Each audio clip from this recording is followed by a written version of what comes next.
Hey everybody, welcome back. I'm Hayes, this is Armoured Brownies, and this is another time-lapse sculpt.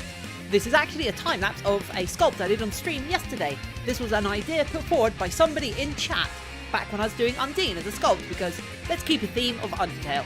I'm not going to go into too much detail with this because we've all seen it. I've done these sorts of sculpts before. So first here, foundation is going down just to cover the entire area where I want the mask to go, and starting to blend the nose in. And then I go off and do some interesting things with the nose. However, I will show you something a little different. This time, because I wanted the face to be smooth, I used this, which is my rake tool. Oh, dropped it. But this is my rake tool, which is basically a hacksaw blade bent in half and then put in a biro holder and then all held together by electrical tape. And this has lasted me a couple of years. I should really make another one.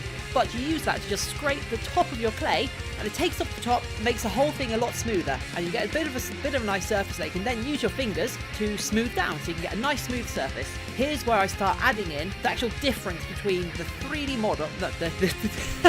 Here's where I actually add the detail between the 2D model and this 3D sculpt, and to try and make it look a bit more spider-like. I decided to add to the spider face the kind of spider mandibles you get. I had a look online to see a couple of ideas, and I could see how people did makeup jobs where they would try to represent spiders, and they had these two big furry mandibles, so I thought I'd represent that, and they would feed down into the two little fangs that Muffet has. And then, of course, the next part was all of the eyes at the top. I pre-measured where I wanted the eyes to be by just putting little slits to make sure they were the right orientation. I could have used some sort of measuring tool for this to make sure they're in the right place, but I kind of just did it by eye. Yeah, and then cut around it with our gouging tool, and then put a little splodge of clay in there, and then used lots of water on my fingers to make that nice and smooth. Then the teeth were nice and easy. Little pointy bits of clay that I sharpened with a sculpting tool. And once I was happy with its overall shape, I used a wet sponge to just add a little bit of texture to her skin to make her look a tiny bit furrier, as spider faces are. And then I actually went back and redid the eyes a little to make them a bit more oval shaped, so they were the right shape of the mask, and that was all to it. All told, it was about 3 hours of my life.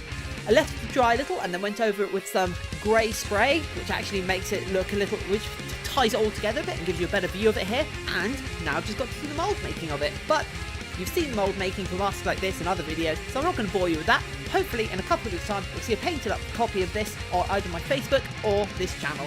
If you like this sculpt, please be sure to comment below and share it with your friends. See you next time.